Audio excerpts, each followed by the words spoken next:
유진그룹 창립 기념 파티의 밤은 도시의 가장 높은 곳에서 별들처럼 반짝였다. 그랜드 볼룸의 거대한 샹들리에는 수천 개의 크리스털 조각으로 이루어져 참석한 모든 이들의 얼굴에 부서지는 빛의 강을 만들어냈다. 대한민국을 움직이는 권력과 부의 상징들이 모두 이곳에 모여 있었다. 그 중심에는 유진그룹의 젊은 총수 강태준이 서 있었다.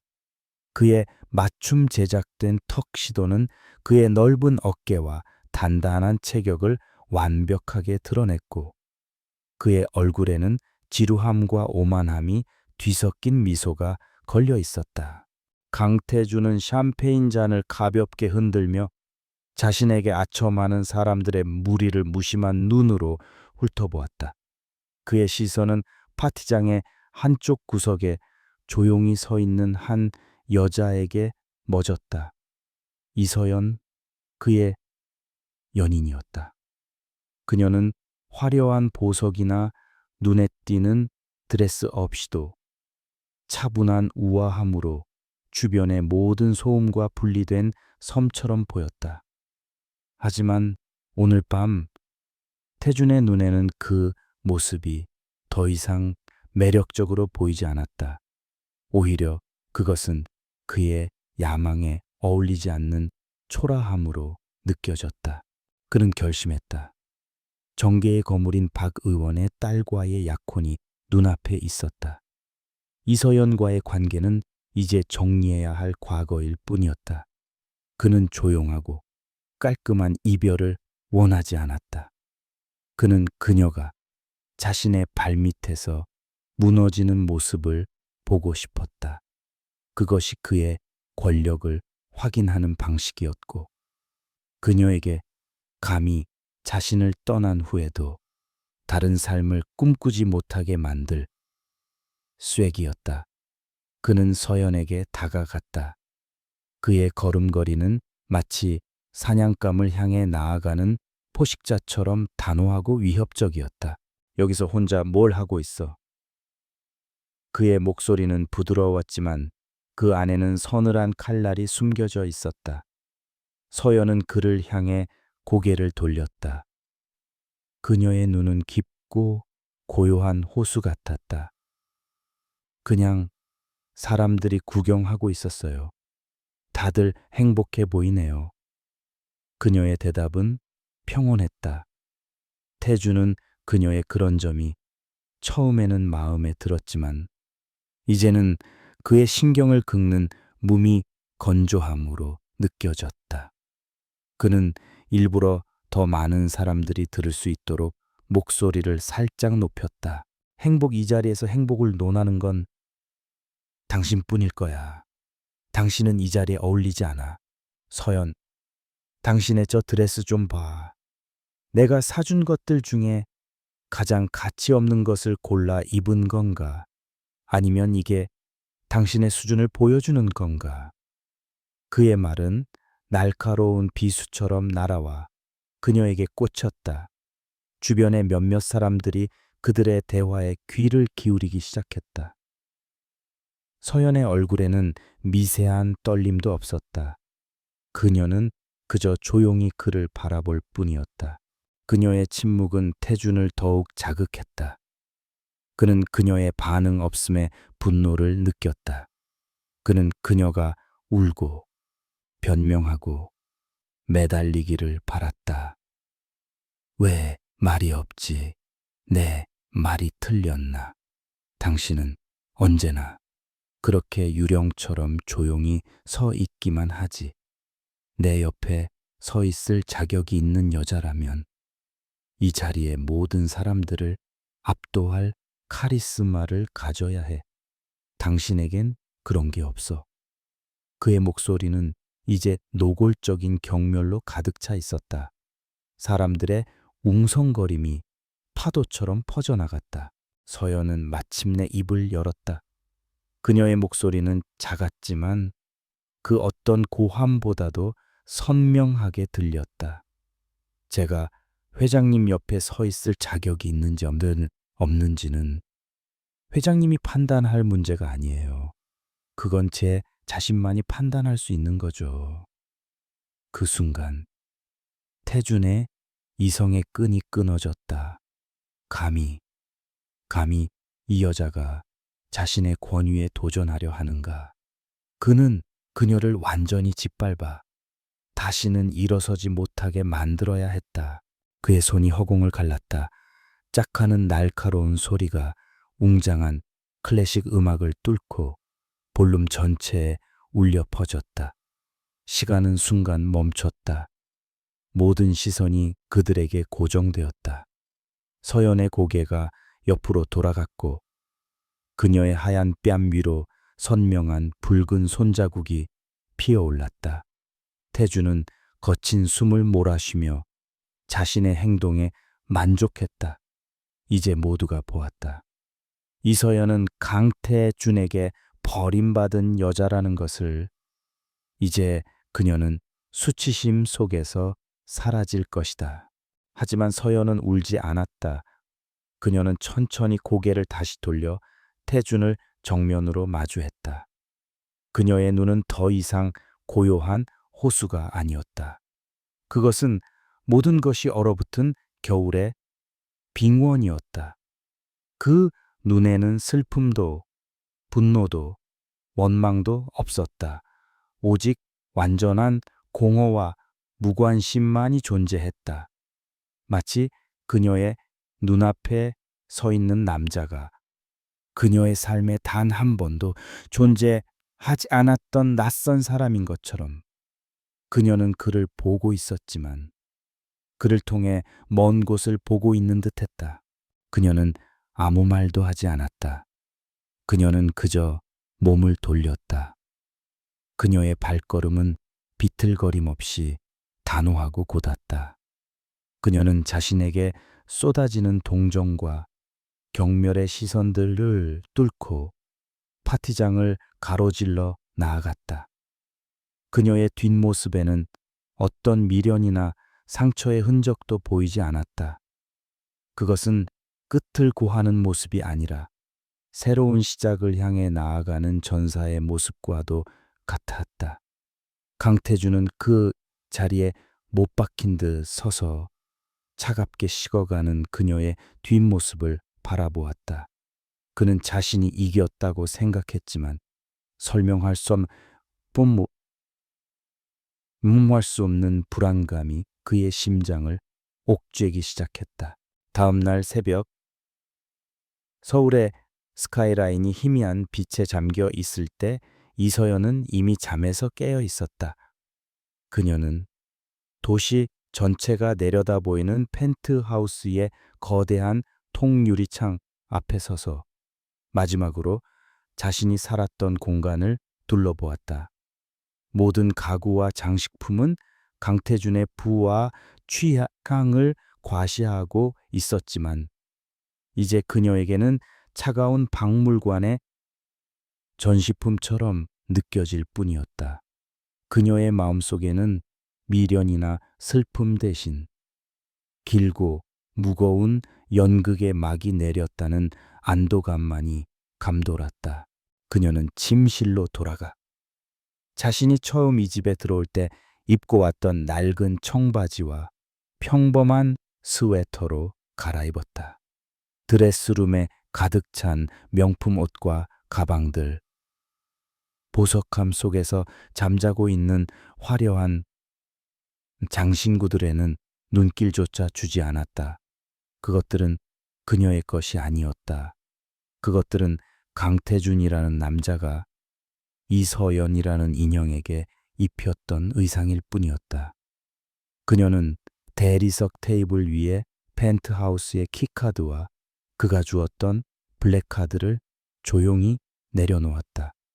쪽지 한 장 남기지 않았다. 어떤 말도 어떤 흔적도 남길 필요가 없었다. 동이 트기 시작할 무렵 그녀는 거대한 빌딩을 빠져나와 차가운 새벽 공기 속으로 걸어 들어갔다. 출근을 서두르는 익명의 군중 속으로. 그녀는 한 방울의 물이 강물에 섞이듯 완벽하게 사라졌다. 그녀의 발걸음은 망설임이 없었다.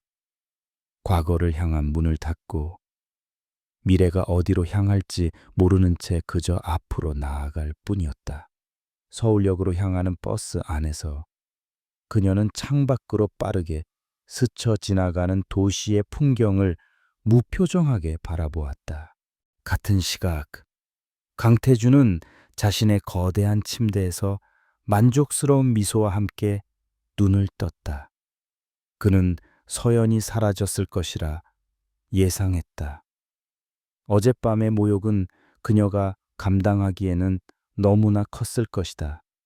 그는 그녀가 울며 불며 매달리거나 혹은 최소한 분노에 찬 문자라도 남겼을 것이라 생각했다. 하지만 집 안은 고요했고 테이블 위에 놓인 카드만이 그녀의 부재를 증명하고 있었다. 그는 비서에게 전화를 걸어 그녀의 행방을 확인했다. 비서는 그녀가 새벽에 건물을 나섰다고 보고했다. 잘 됐군. 그는 콧방귀를 뀌며 전화를 끊었다. 모든 것이 그의 계획대로였다. 그는 샤워를 하며 앞으로의 계획을 머릿속에 그렸다. 박 의원의 딸과의 만남, 새로운 사업 인수컨, 그리고 그의 제국을 더욱 공고히 할 수많은 전략들. 이서연이라는 존재는 그의 인생에서 완벽하게 삭제된 과거의 파일일 뿐이었다. 첫 며칠 동안은 그랬다. 그는 약혼녀와 데이트를 하고 언론의 스포트라이트를 즐겼으며 숨 막히는 비즈니스의 세계에서 승리를 거듭했다. 하지만 일주일이 지나고 2주일이 지나도록 이서연에게서는 아무런 연락도 없었다. 공중으로 증발해버린 것 같았다. 그녀의 친구들이나 가족에게서도 어떠한 소식도 들려오지 않았다. 처음의 만족감은 점차 짜증으로 변해갔다. 어떻게 이럴 수 있지? 그녀는 자신에게 상처받고 고통스러워해야 했다. 그런데 이 완벽한 침묵은 마치 그와의 모든 시간이 아무런 의미도 없었다는 듯한 무언의 메시지처럼 느껴졌다. 그의 자존심에 미세한 균열이 가기 시작했다. 그 무렵 서연은 서울에서 수백 킬로미터 떨어진 안개 낀 항구 도시에 도착해 있었다. 소금기 섞인 바닷바람과 갈매기 소리가 그녀를 맞았다. 그녀는 낡았지만 정갈한 민박집에 방을 얻었다. 강태준이 전혀 알지 못했던 그녀가 오랫동안 혼자 관리해온 작은 계좌에서 나온 돈으로 한 달치 방세를 미리 지불했다. 그녀는 며칠 동안 잠만 잤다. 지난 몇 년간 쌓여온 피로와 감정의 독소가 빠져나가는 것 같았다. 몸이 조금 회복되자 스트레스로 인한 두통과 미열이 그녀를 찾아왔다. 민박집 주인 할머니는 그녀에게 마을의 작은 의원에 가보라고 권했다. 서연은 마스크로 얼굴을 반쯤 가린 채 낡은 나무 간판이 걸린 병원으로 향했다. 그곳에서 그녀는 한지훈을 처음 만났다. 서울의 대형 병원에서 온 외과 의사라는 그는 잠시 휴식을 위해 이곳에서 자원봉사를 하고 있었다. 한지훈은 따뜻하고 차분한 눈으로 그녀를 맞았다. 그는 진찰을 하는 동안 그녀의 뺨에 희미하게 남은 멍 자국을 보았지만 아무것도 묻지 않았다. 그의 질문은 오직 그녀의 건강 상태에만 집중되었다. 과로와 스트레스가 겹친 것 같네요. 며칠 푹 쉬면서 잘 챙겨 드셔야 합니다. 그의 목소리는 그녀가 오랫동안 잊고 지냈던 진심 어린 걱정을 담고 있었다. 그는 그녀에게 간단한 약을 처방해주며 이 마을은 쉬어가기에 아주 좋은 곳이라는 말을 덧붙였다. 의원을 나온 서연은 약이 든 작은 종이 봉투를 손에 쥐었다. 그녀는 방파제에 기대어 끝없이 펼쳐진 잿빛 바다를 바라보았다. 태준이 주었던 세상은 모든 것이 화려했지만 그 안에는 어떤 진실된 온기도 없었다. 하지만 이름 모를 의사가 건넨 평범한 친절 속에서 그녀는 얼어붙었던 마음의 한 구석이 아주 조금 녹아내리는 것을 느꼈다. 그것은 고통이나 무감각이 아닌 아주 희미하지만 분명한 평온의 감각이었다. 6달이라는 시간이 흘렀다. 계절이 2번 바뀌는 동안 강태준의 세상에서는 수많은 계약이 체결되고 M&A가 성사되었으며 그의 부와 권력은 더욱 공고해졌다. 하지만 이서연의 세상에서는 더 근본적인 변화가 일어났다. 그녀는 죽은 과거의 껍질을 벗고 완전히 새로운 사람으로 다시 태어나고 있었다. 그녀는 더 이상 안개 낀 항구 도시에 머무르지 않았다. 대신 그곳에서 기차로 1시간 거리에 있는 작지만 활기찬 해안 도시로 거처를 옮겼다. 그녀는 바다가 보이는 작은 오피스텔을 얻어 그곳을 자신의 요새로 삼았다. 공간은 단출했다. 책상 하나, 고성능 노트북 1대, 그리고 벽면을 가득 채운 시장 분석 데이터와 기업 보고서들. 이곳이 바로 최근 벤처 투자 업계에서 신화처럼 떠오르는 익명의 전략가 케아의 지휘 본부였다.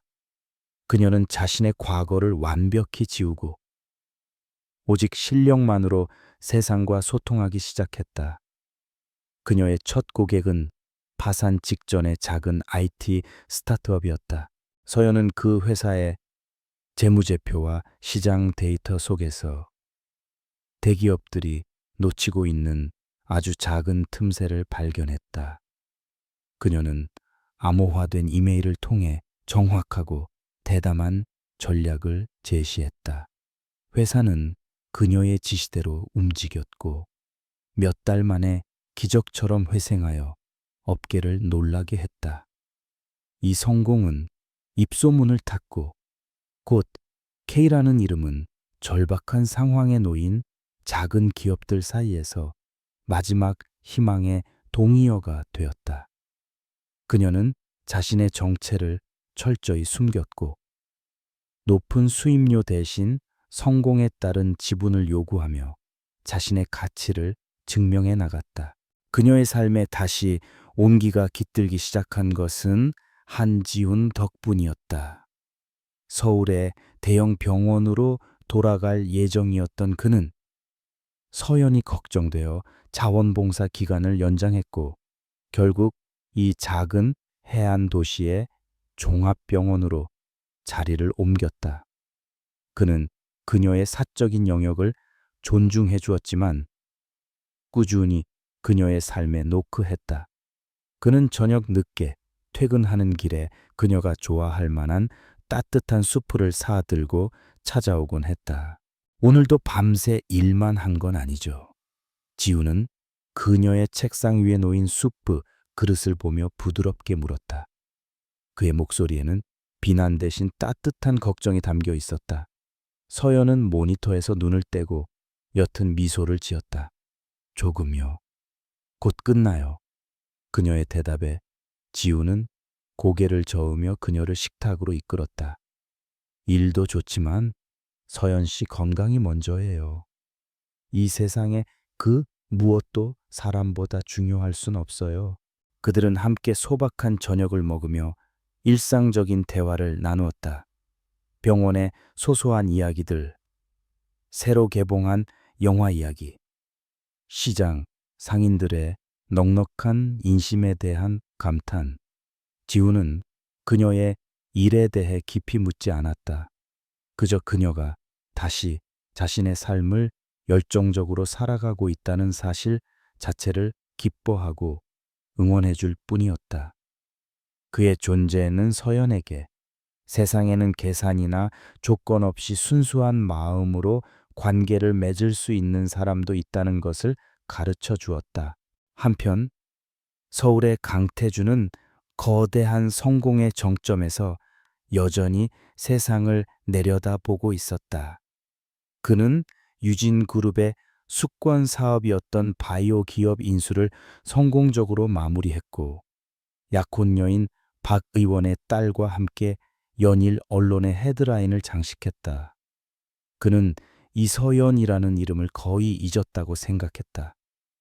가끔 불면의 밤에 그녀의 그 마지막 차가운 눈빛이 떠오를 때면 불쾌감에 인상을 찌푸리는 정도가 전부였다. 그녀는 그의 완벽한 인생에 남은 유일한 오점이었다. 어느 날 비서가 그에게 흥미로운 보고를 올렸다. 그들이 인수한 바이오 기업의 자회사 중 하나가 최근 예상치 못한 저항에 부딪히고 있다는 것이었다. 매각될 운명이었던 그 작은 회사가 갑자기 공격적인 마케팅과 혁신적인 제품 개발로 시장 점유율을 회복하고 있었다. 배후에 K라는 컨설턴트가 있다고 합니다. 업계에서는 꽤 유명한 모양입니다만 정체는 알려진 바가 없습니다. 비서의 말에 태주는 코웃음을 쳤다. 그런 하찮은 것까지 내가 신경 써야 하나. 당장 싹을 잘라버려. 유진의 앞길을 막는 것은 무엇이든 밟아 뭉개버리라고. 그는 K라는 이름에 어떠한 관심도 기울이지 않았다. 그의 거대한 제국 발치에서 꿈틀거리는 작은 개미 한 마리일 뿐이었다. 그는 그 개미가 자신의 발목을 물어뜯을 독을 품고 있다는 사실을 상상조차 하지 못했다. 그는 자신의 오만함이 만들어낸 거대한 그림자 속에서 서서히 다가오는 위협을 전혀 감지하지 못하고 있었다. 그날 밤 서연은 지훈과 함께 달빛이 부서지는 밤바다를 걷고 있었다. 차가운 밤 공기 속에서 지훈이 조심스럽게 그녀의 손을 잡았다. 서연은 순간 멈칫했지만 손을 빼지는 않았다. 그의 손에서 전해져 오는 따뜻하고 단단한 온기가 그녀의 마음속 깊은 곳에 남아있던 마지막 얼음 조각마저 녹여내리는 것 같았다. 그녀는 지훈을 바라보며 희미하게 미소 지었다. 잿더미 속에서 그녀는 마침내 새로운 삶의 불씨를 발견한 것이었다. 이서연이 컨설팅한 바이오 벤처기업 바이오 퓨처의 성공은 단순한 회생을 넘어선 하나의 현상이었다. 그들이 K의 전략에 따라 출시한 새로운 면역 치료제 기술은 유진그룹의 바이오 사업부가 막대한 자금을 쏟아부어 개발한 주력 상품의 아성을 정면으로 위협하기 시작했다. 언론은 다윗과 골리앗의 싸움에 비유하며 바이오 퓨처의 기적적인 방역과 그 배후에 있는 미스터리한 전략가 K에 대해 연일 대서특필했다. 유진그룹의 이사회 회의실에는 얼음장 같은 침묵이 흘렀다. 스크린에 떠 있는 시장 점유율 그래프는 뼈아픈 하락세를 그리고 있었다. 임원들은 감히 고개를 들지 못했고 강태준의 얼굴은 분노로 굳어 있었다. 그는 주먹으로 테이블을 내리쳤다. 거대한 원목 테이블이 울리는 소리에 모두의 어깨가 움츠러들었다. 도대체 K가 누구야? 그의 고함이 회의실을 쩌렁쩌렁 울렸다. 수단과 방법을 가리지 마. 돈이 얼마가 들든 상관없어. 내일 아침까지 내 책상 위에 그놈의 이름과 얼굴을 올려놔. 태준의 명령은 절대적이었다. 유진그룹이 보유한 모든 정보력과 자원이 총동원되었다. 국내 최고의 해커들로 구성된 사이버 보안팀이 K의 방화벽을 뚫기 위해 밤을 새웠고, 전직 국정원 출신들로 이루어진 정보팀은 관련 인물들의 뒷조사를 샅샅이 훑었다. 추적은 쉽지 않았다. K가 남긴 흔적은 여러 겹이 암호화와 가상 서버로 복잡하게 얽혀 있었다. 하지만 그들은 집요했다. 마침내 자금의 흐름과 데이터가 향하는 종착지를 찾아냈다. 조용한 해안 도시의 작은 오피스텔이었다. 그날 밤 태주는 자신의 집무실에서 홀로 보고서를 받았다. 두꺼운 파일의 첫 장을 넘기는 그의 손에는 조급함이 묻어났다. 그리고 그의 눈은 파일 첫 페이지에 박혀 있는 한 장의 사진에 고정되었다. 한지훈과 함께 해변을 거닐며 환하게 웃고 있는 이서연의 모습이었다. 그가 한 번도 본 적 없는 평온하고 자신감 넘치는 얼굴이었다. 그의 머릿속에서 모든 조각이 맞춰지기 시작했다. 처음에는 혼란스러웠다. 이건 말도 안 돼. 하지만 사진 속의 여자, 그리고 보고서에 적힌 이서연이라는 이름은 명백한 사실을 가리키고 있었다. 혼란은 곧이어 차가운 깨달음으로, 그리고 마침내 끓어오르는 용암 같은 분노와 굴욕감으로 폭발했다. 자신이 쓰레기처럼 버린 여자가 감히 자신의 제국에 도전하고 있었다. 그는 손에 들고 있던 크리스털 잔을 벽난로에 집어던졌다. 산산조각 나는 소리와 함께 그의 이성도 함께 부서져 내렸다. 그는 떨리는 손으로 수화기를 들었다. 수개월 동안 그의 연락처 목록에서 존재조차 잊혔던 번호를 눌렀다. 신호음이 몇 번 울리고 전화가 연결되었다. 그 순간 서연은 지훈과 함께 저녁을 먹고 있었다. 낯선 번호로 걸려온 전화에 지훈이 걱정스러운 눈으로 그녀를 보았다. 서연은 액정에 뜬 번호를 확인하는 순간 모든 것을 직감했다. 그녀의 얼굴에서 미소가 사라지고 강철 같은 차분함이 그 자리를 대신했다. 올 것이 왔다고 그녀는 생각했다. 그녀는 지훈에게 괜찮다는 눈짓을 보내고 통화 버튼을 눌렀다. 여보세요. 그녀의 목소리는 한치의 흔들림도 없었다. 수화기 너머에서는 한동안 침묵이 흘렀다. 이윽고 분노를 억누르는 낮은 목소리가 들려왔다. 이서연. 그는 저주를 퍼붓듯 그녀의 이름을 불렀다. 너였어. 전부 네 짓이었어. 서연은 잠시 눈을 감았다 떴다. 무슨 말씀이신지 모르겠네요. 강태준 회장님. 그녀는 의도적으로 그의 공식 직함을 사용했다. 과거를 부정하고 그와 자신 사이에 거대한 벽을 쌓는 행위였다. 그녀의 차가운 격식에 태준의 분노는 극에 달했다. 지금 이게 장난 같아. 내가 누군지 잊었나? 너와 그 보잘것없는 회사를 흔적도 없이 사라지게 만들어주지. 네가 감히 기어오른 곳이 어떤 곳인지 뼈저리게 느끼게 해주겠다. 그의 협박에 서연은 오히려 침착하게 대답했다. 다음 수를 두기 전에 신중하게 생각하시는 게 좋을 겁니다. 회장님, 시장은 모든 것을 지켜보고 있으니까요. 그녀는 그 말만 남긴 채 전화를 끊어버렸다. 수화기 너머에서 들려오는 태준의 고함을 뒤로하고 그녀는 다시 식탁에 앉았다. 지훈이 걱정스럽게 물었다. 괜찮아요? 서연은 그를 보며 희미하게 웃었다. 하지만 그녀의 눈빛은 이전과 달랐다. 그 안에는 이제 막 시작된 전쟁을 앞둔 장수의 결의가 서려 있었다. 괜찮아요. 이제 진짜 게임이 시작될 뿐이에요. 그날 이후 유진그룹은 바이오 퓨처를 상대로 무차별적인 소송과 언론 공격을 퍼붓기 시작했다. 그리고 같은 시간 서연은 자신의 컴퓨터에 잠겨 있던 유진 비상계획이라는 이름의 파일을 열었다.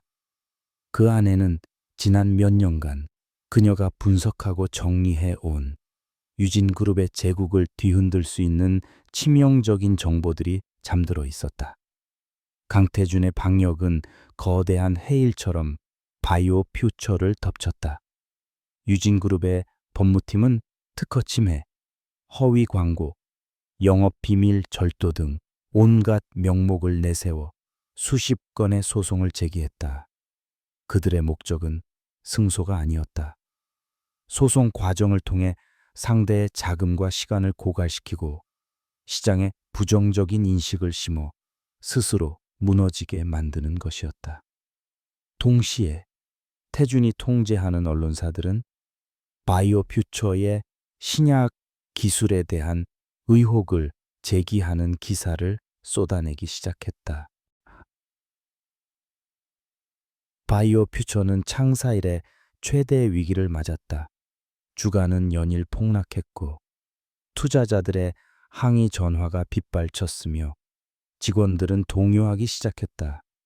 긴급 이사회가 소집된 회의실의 공기는 절망으로 가득 차 있었다. 회사의 대표는 창백한 얼굴로 말했다. 우리는 유진을 이길 수 없습니다. 이 싸움은 계란으로 바위치기입니다. 지금이라도 항복하고 피해를 최소화해야 합니다. 바로 그 순간 회의실의 대형 스크린에 이서연의 얼굴이 나타났다. 그녀는 보안 화상 통화를 통해 회의에 참석했다. 이것은 전쟁이 아닙니다. 이것은 강태준이라는 한 남자가 벌이는 예측 가능한 쇼에 불과합니다. 그녀의 목소리는 폭풍의 눈처럼 고요했지만 그 안에는 모든 것을 꿰뚫어 보는 듯한 힘이 있었다. 그녀는 패닉에 빠진 이사들을 향해 침착하게 말했다. 그가 제기한 모든 소송은 우리가 예상했던 시나리오 안에 있습니다. 지금부터 제가 보내드리는 파일을 확인해 주십시오. 그녀의 말과 함께 각 이사들의 태블릿으로 암호화된 파일이 전송되었다. 파일 안에는 유진 측이 제기한 모든 소송 항목에 대한 완벽한 반박 증거와 법리 검토 자료가 정리되어 있었다. 마치 시험 문제를 미리 알고 답안지를 준비해 놓은 것과 같았다. 이사들은 경악을 금치 못했다. 서연은 이미 수개월 전부터 태준이 사용할 수 있는 모든 공격 루트를 시뮬레이션하고 그에 대한 방어책을 준비해 두었던 것이다. 법정 싸움에서 바이오 퓨처는 놀라울 정도로 효과적인 방어를 펼쳤다. 유진의 법무팀을 당황시킨 것은 그들이 고용한 변호인단이 평소에는 잘 알려지지 않았지만 거대 기업을 상대로 한 소송에서 승소한 경험이 많은 숨은 실력자들이라는 점이었다. 한편 언론 공격에 대해서 서연은 다른 전략을 택했다. 그녀는 진흙탕 싸움을 피하는 대신 진실과 투명성을 무기로 내세웠다. 바이오 퓨처는 신약 개발 과정의 모든 데이터를 대중에게 공개하고 저명한 과학자들을 초청해 공개 포럼을 개최했다. 유진의 흑색 선전은 점차 설득력을 잃었고 여론은 거대 독점 기업이 혁신적인 중소기업을 억압하고 있다는 방향으로 움직이기 시작했다. 환자 단체와 시민사회까지 바이오 퓨처를 지지하고 나서자 상황은 태준에게 불리하게 돌아가기 시작했다. 하지만 그의 가장 큰 실수는 주식 시장에서의 오만함이었다. 태주는 해외에 설립한 유령 회사를 통해 바이오퓨처의 주식을 대량으로 공매도했다. 회사가 파산할 것이라 확신하고 주가 폭락에 베팅한 것이었다. 하지만 이것이야말로 서연이 파놓은 함정의 마지막 단계였다. 그녀는 자신이 구축한 익명의 투자자 네트워크를 통해 태준의 자금이 공매도 시장에 집중된 바로 그 순간을 노려 대규모 매수 주문을 체결했다. 시장은 즉각 반응했다. 폭락할 것이라 예상했던 주가는 순식간에 수직으로 치솟기 시작했다. 공매도에 나섰던 세력들은 거대한 손실을 피하기 위해 주식을 다시 사들여야 하는 숏 스퀴즈 상황에 갇혔다. 태준의 유령 회사는 단 몇 시간 만에 천문학적인 손실을 입었다.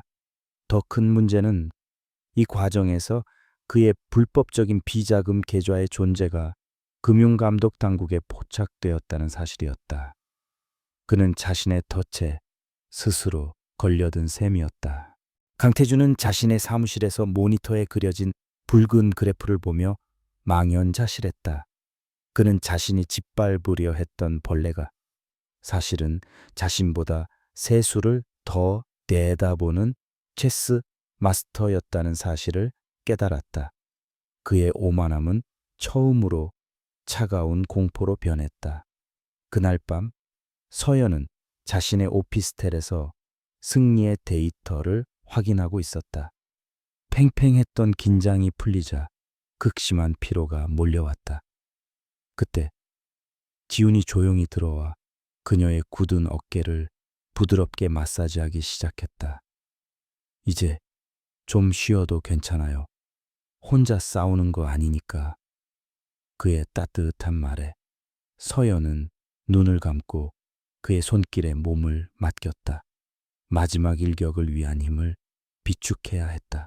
쇼스 퀴즈 사태의 후폭풍은 강태준이 예상했던 것보다 훨씬 거셌다. 금융감독 당국은 그의 유령 회사를 즉각 조사하기 시작했고 이 과정에서 불법 비자금의 흐름이 포착되었다. 사건은 단순한 주가 조작을 넘어 거대 기업의 조직적인 비리 혐의로 번져나가기 시작했다. 유진그룹의 주가는 위태롭게 흔들렸고 시장에는 불길한 소문이 떠돌았다. 태주는 사태를 수습하기 위해 동분서주했지만 이미 제국의 단단한 벽에는 치명적인 균열이 생기기 시작했다. 이서연은 지금이 바로 그때라고 판단했다. 이것은 더 이상 바이오 퓨처만의 싸움이 아니었다. 그녀는 지난 몇 년간 강태준의 곁에서 그의 권력이 어떻게 무고한 사람들을 짓밟고 법과 시스템을 조롱하는지를 똑똑히 지켜보았다. 이것은 부패한 권력을 향한 그리고 자신의 잃어버린 존엄성을 되찾기 위한 마지막 방역이었다. 그녀는 자신의 오피스텔에서 유진 비상계획이라는 이름의 파일을 마지막으로 검토했다. 그 안에는 그녀의 기억과 분석으로 재구성된 유진 제국의 검은 심장부가 담겨 있었다. 그녀는 망설이지 않았다. 암호화된 파일을 두 개의 경로로 나누어 전송했다. 하나는 기업 비리 전문 탐사 보도로 명성이 높은 베테랑 기자에게, 다른 하나는 검찰 내의 특수수사팀에 있는 과거 그녀의 아버지가 신뢰했던 인맥에게 보내졌다. 그녀의 행동은 흔적을 남기지 않았고 지극히 정밀했다. 마치 잘 짜인 체스판 위에서 상대의 킹을 잡기 위한 마지막 체크메이트를 외치는 것과 같았다. 파일을 받은 기자의 편집국은 그날 밤 전쟁터로 변했다. 베테랑 기자는 파일의 내용을 확인하자마자 온몸에 전율을 느꼈다. 이것은 단순한 특종이 아니었다.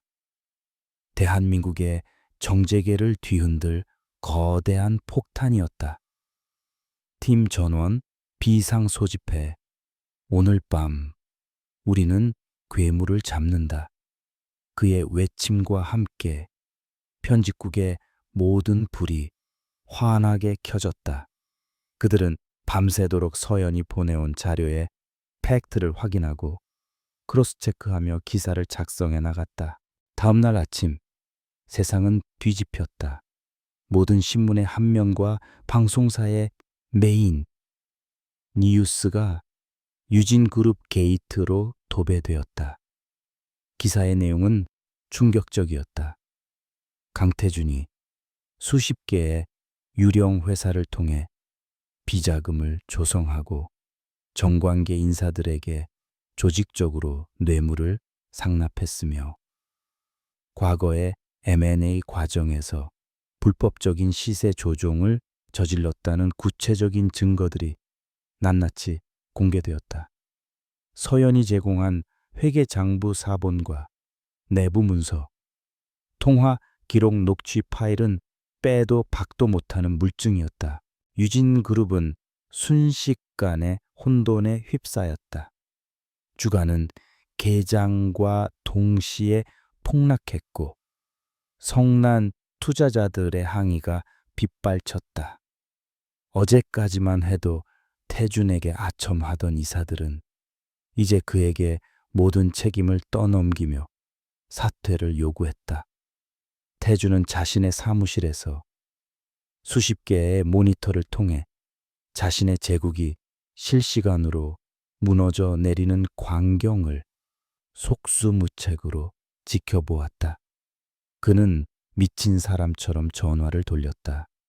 하지만 그의 권력에 기생하던 자들은 이미 등을 돌린 후였다. 마지막 희망은 그의 약혼녀 아버지인 박 의원이었다. 저를 도와주셔야 합니다. 의원님, 이대로는 다 같이 죽습니다. 그의 절박한 외침에 수화기 너머에서는 얼음처럼 차가운 목소리가 흘러나왔다. 나는 강 회장을 잘 모르네. 다시는 연락하지 말게. 전화는 끊겼다. 그 순간 태주는 자신이 철저히 혼자가 되었다는 것을 깨달았다. 그의 권력은 모래성이었고 파도가 밀려오자 흔적도 없이 사라져버린 것이다. 바로 그때였다. 수십 명의 검찰 수사관들이 유진그룹 본사 로비로 들이닥쳤다. 그들은 서연이 제공한 지도를 가지고 있었다. 어떤 부서의 어떤 서버를 압수해야 하는지, 누구의 사무실을 먼저 덮쳐야 하는지를 정확히 알고 있었다. 직원들은 비명을 지르며 흩어졌고 곳곳에서 증거 인멸을 위한 파쇄기 소리가 요란하게 울렸지만 이미 늦은 후였다. 강태준은 통유리 너머로 아비규환이 된 자신의 왕국을 내려다보았다. 그는 더 이상 분노하지도 발악하지도 않았다. 모든 것을 체념한 듯 그는 자신의 의자에 깊숙이 몸을 묻었다. 검은 양복을 입은 수사관들이 그의 집무실 문을 열고 다가왔다. 선두에 선 수사관이 그에게 압수수색 영장을 내밀었다. 태주는 영장을 보지 않았다. 그는 그저 고개를 들어 수사관의 무표정한 눈을 마주 보았다. 더 이상 도망칠 곳은 없었다. 치명적인 균열은 마침내 그의 세상을 완전히 산산조각 내버렸다. 강태준이 수갑을 찬 채 유진 그룹의 로비를 걸어 나오는 모습은 전국의 모든 TV 화면을 통해 생중계되었다. 한때 대한민국 경제의 황제로 군림했던 그의 초라한 모습에 카메라는 무자비한 플래시를 터뜨렸고 기자들은 필사적인 질문을 외쳐댔다. 그는 자신의 이미지에 병적으로 집착하던 남자였다. 수백만 명의 눈앞에서 펼쳐진 이 공개적인 굴욕은 그에게 있어서 어쩌면 법의 심판보다 더 가혹한 형벌이었을지도 모른다. 취조실의 풍경은 그의 화려했던 집무실과 극명한 대조를 이루었다. 차가운 공기, 단출한 책상과 의자, 그리고 그의 모든 거짓말을 꿰뚫어 보는 듯한 검사의 날카로운 눈빛. 검사는 이 서연이 제공한 완벽하게 정리된 증거들을 하나씩 그의 앞에 제시했다. 이 문서에 있는 서명, 강 회장님 서명이 맞습니까? 검사가 서류를 내밀었다. 이 녹음 파일에 나오는 목소리, 강 회장님 목소리 맞습니까? 검사가 녹취록을 재생했다. 태주는 처음에는 부인하고 다음에는 궤변을 늘어놓았으며 마지막에는 고함을 치며 위협하려 했다. 하지만 그의 모든 시도는 견고한 증거의 벽 앞에서 무력하게 부서졌다. 그가 휘두르던 권력과 돈은 이 작은 방 안에서는 아무런 힘도 발휘하지 못했다. 검사들은 그녀가 제공한 로드맵에 따라 그의 제국이 어떤 방식으로 부패를 저질러 왔는지를 정확하게 파고들었다. 그는 완전히 발가벗겨진 채 자신의 죄와 마주해야만 했다. 유진그룹 게이트의 파장은 걷잡을 수 없이 퍼져나갔다. 태준에게서 뇌물을 받은 정치인들의 명단이 공개되자 정계는 거대한 폭풍에 휩싸였다. 그의 약혼녀였던 박 의원의 딸은 즉각 기자회견을 열어 눈물로 파혼을 발표하며 자신은 아무것도 몰랐다고 선을 그었다. 한때 그의 권력에 기생하며 영광을 누렸던 이들은 이제 그를 미친 듯이 물어뜯으며 자신들의 살 길을 찾기 시작했다. 유진그룹의 이사회는 그를 모든 직위에서 해임했고 그룹은 해체 직전의 위기에 내몰렸다. 모든 것을 잃고 차가운 구치소 독방에 갇힌 후에야 강태주는 비로소 생각할 시간을 갖게 되었다. 명품 시계도 최고급 양복도 아처 많은 부하들도 없는 그곳에서 그는 오직 자신의 과거와 마주해야 했다. 그는 이서연과의 시간들을 필사적으로 복귀했다. 그녀의 조용한 몸짓, 무심한 듯 보였던 눈빛, 그의 통화를 들으며 미동도 없던 표정. 그는 그것들을 순종과 무관심이라 여겼다. 하지만 이제야 깨달았다. 그것은 순종이 아니라 관찰이었고 무관심이 아니라 분석이었다. 그녀는 복수를 위해 그와 함께했던 것이 아니었다. 그녀는 그저 그와 함께하는 동안 그의 세계를 완벽하게 이해하고 있었을 뿐이다.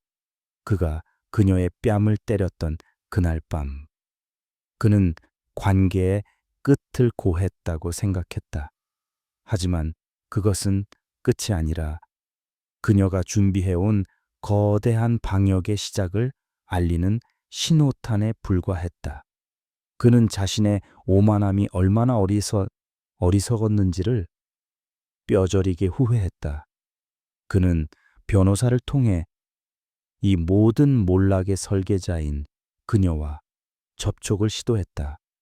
용서를 빌고 싶었는지 아니면 원망이라도 퍼붓고 싶었는지 그 자신도 알 수 없었다. 변호사는 서연의 법률 대리인을 통해 조심스럽게 태준의 메시지를 전했다. 서연은 그 소식을 들었을 때 지훈과 함께 새로 꾸민 작은 정원에 물을 주고 있었다. 그녀는 변호사의 말에 아무런 표정 변화도 보이지 않았다. 그녀는 고개를 돌리지도 않은 채 평온한 목소리로 말했다. 할 말 없습니다. 앞으로 그 사람에 관한 일로는 다시 연락하지 말아 달라고 전해 주십시오. 저에게 강태준이라는 사람은 이미 완결된 사건 파일일 뿐입니다. 그녀의 단호한 대답은 태준에게 그대로 전달되었다. 변호사가 면회실의 유리창 너머로 만나주지 않겠다고 합니다. 할 말이 없다고 라고 말했을 때 태준은 마지막 희망의 끈마저 끊어지는 것을 느꼈다. 그는 마침내 깨달았다. 그녀의 진짜 복수는 자신을 파멸시키는 것이 아니었다. 그녀의 진짜 복수는 자신의 인생에서 강태준이라는 존재를 완벽하게 지워버리는 것이었다. 자신과 같은 남자에게 존재의 부정보다 더한 지옥은 없었다. 그는 텅 빈 눈으로 허공을 응시했다. 감옥의 창살보다 그녀의 무관심이 더 끔찍한 감옥처럼 느껴졌다. 1년이 지났다. 유진그룹 게이트라는 이름으로 기록된 거대한 폭풍은 대한민국의 경제 지도를 바꾸어 놓았다. 강태준은 수백억 원대의 횡령 및 배임, 뇌물 공여, 주가 조작 등의 혐의로 15년의 중형을 선고받았다.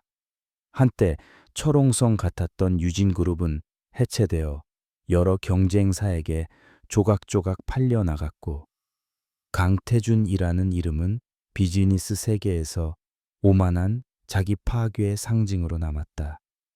그의 이야기는 한 시대의 종말을 고하는 전설처럼 사람들의 입에 오르내리다 서서히 잊혀갔다.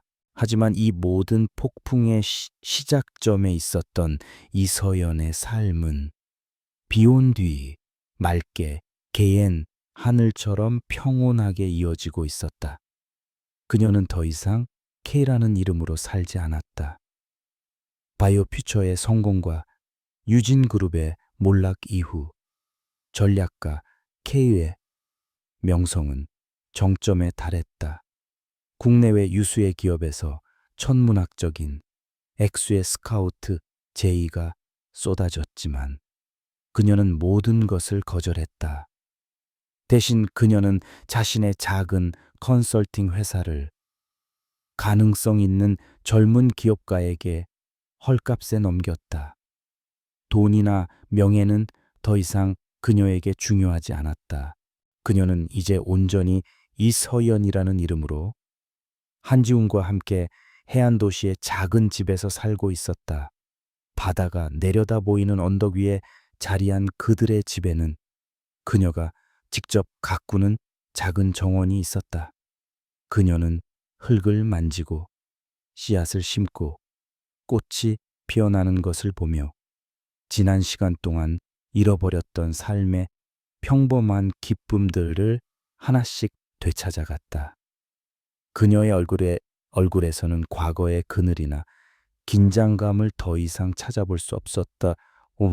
더 잡아볼 수 없었다. 어느 맑은 가을날 오후 그녀는 지훈과 함께 처음 만났던 그 항구의 방파제를 걷고 있었다. 붉게 물들어가는 저녁 노을이 그들의 그림자를 길게 늘어뜨렸다. 지훈이 따뜻한 미소와 함께 그녀의 손을 잡으며 말했다. 1년 전 오늘을 기억해요. 서연 씨는 세상의 모든 짐을 혼자 짊어진 사람처럼 보였어요. 하지만 지금은 정말 행복해 보여요. 그의 말에 서연은 고개를 끄덕이며 멀리 수평선을 바라보았다. 그때는 그게 제 운명이라고 생각했어요. 거대한 악과 싸워서 이겨야만 끝나는 그런 비극적인 운명이요. 하지만 틀렸어요. 그녀의 목소리는 바닷바람처럼 차분하고 부드러웠다. 제 싸움은 강태준을 무너뜨리는 순간 끝난 게 아니었어요. 그를 내 인생에서 완전히 지워버리고 나 자신의 행복을 찾는 순간 비로소 끝난 거였어요. 그녀는 지훈을 돌아보며 말을 이었다. 그 사람에 대해 더 이상 아무런 감정도 남지 않았어요. 증오도, 분노도, 심지어 연민도요. 그냥 나와는 상관없는 과거의 사람이 되었을 뿐이에요. 나의 진짜 승리는 그의 몰락이 아니라 바로 지금 이 순간이에요. 그녀는 자신의 손을 잡고 있는 지훈의 손을 마주 잡았다. 그의 손에서 전해져 오는 견고한 온기가 그녀가 얻은 새로운 세상의 전부를 말해주고 있었다. 지훈은 아무 말 없이, 아무 일 없이 그녀를 자신의 품에 안았다. 그의 품 안에서 서연은 오랫동안 자신을 짓눌렀던 마지막 불안감의 조각마저 완전히 녹아내리는 것을 느꼈다. 복수는 요란한 것이 아니었다. 그것은 상대를 파괴하는 것이 아니라 상대가 결코 가질 수 없는 평온과 행복을 내가 온전히 누리는 것이었다. 그녀의 복수는 강태준이 차가운 감옥 안에서 영원히 그리워하게 될 바로 이 따뜻한 순간이었다. 두 사람은 말없이 마지막 햇살이 바다 너머로 완전히 사라질 때까지 서로를 안고 서 있었다. 거세게 몰아치던 폭풍은 이제 완전히 멎었다. 그들의 눈앞에는 고요한 바다와 수많은 별들이 반짝이기 시작하는 끝없이 평화로운 밤하늘이 펼쳐져 있었다.